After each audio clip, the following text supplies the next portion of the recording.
శ్లోకం 19 తుల్యనిందాస్తుతిర్మోని సంతుష్టో ఏన కేనచిత్ అనికేతః స్థిరమతిః భక్తిమాన్ మే ప్రియో నరః.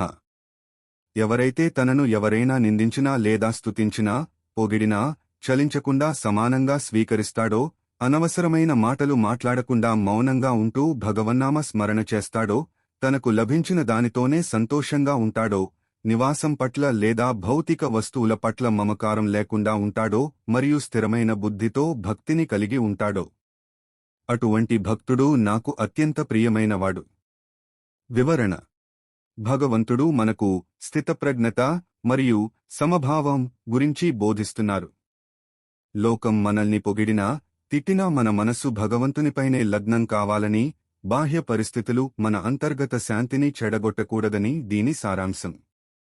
శ్లోకం 20 ఏతు ధర్మ్యామృతమిదం యతోక్తం పర్యుపాసతే శ్రద్ధధానా మత్పరమా భక్తాస్తేతీవ మే ప్రియాః.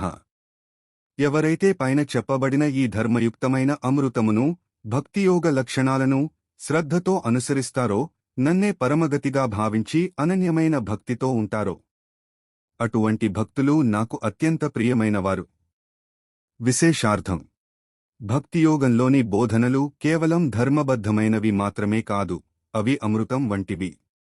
వీటిని ఆచరించిన వారికి జన్మరాహిత్యం, మోక్షం లభిస్తుంది. భగవంతుని చేరడానికి అత్యంత ముఖ్యమైనది శ్రద్ధ. నమ్మకం లేని భక్తి నిలకడగా ఉండదు. మన జీవితంలో అన్నిటికంటే మిన్నగా, పరమావధిగా భగవంతుడినే ఎంచుకోవడం.